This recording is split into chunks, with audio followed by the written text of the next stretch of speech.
কই যান? চেয়ারম্যান বাড়ি গেছিলাম। হ্যাঁ, কি জন্য?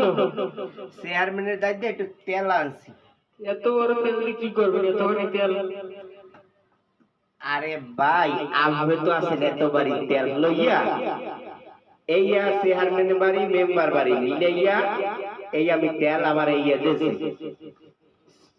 এতে তো অনেক দিনই চলতে পারবেন।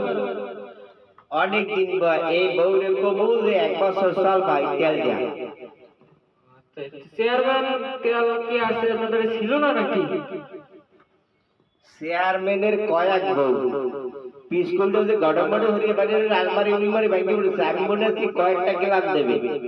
আমি এক বেঙ্গারিয়ালা আমার পরিচয় আছে, ওরা ফোন দিছি, এ কুদ্দুসিয়া তুই চালু করি আয় করো তেল দেবো। ও হুনিয়া আরো সোনাটা ঠিক ফেলাইয়ে দৌড়াইয়েছি।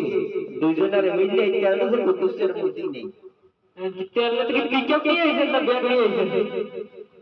বেঙ্গারি লইয়া গেছিলাম চেয়ারম্যানে ভোটের আগে, যে আমাকে প্রতিশ্রুতি দিয়েছে আমিও গই আইন করবো তৈরি করবো ভোট দেবো। যে বালের প্রতিশ্রুতি দেয় না তেল দেশে মুখ এই দুঃখের কথা কার দ্বারে আমি করবো? চেয়ারম্যানে তো বিপদ আছে, তেলের যে দাম আর রিলিফের সংখ্যাও কম, চেয়ারম্যান তো রিলিফ বেশি করতে পারে না। নির্বাচনের সময় কইছে ফকির মুক্ত বাংলাদেশ করবে, হে প্রতিশ্রুতি উপদেশে হ্যাপার হচ্ছে কি কইছে যে কোনো মানুষ খাদ্যের অভাবে মারা যাইবে না। আর এখন মুই তো তেলবাগর মারা যাবো, দেখা যায় বরিশাল শেরে বাংলা মেডিকেলে ভর্তি হইতে হইবে। এই দুঃখে আমার। ঠিক আছে, চেয়ারম্যানকে আমরা বলে দেবো, ঠিক আছে।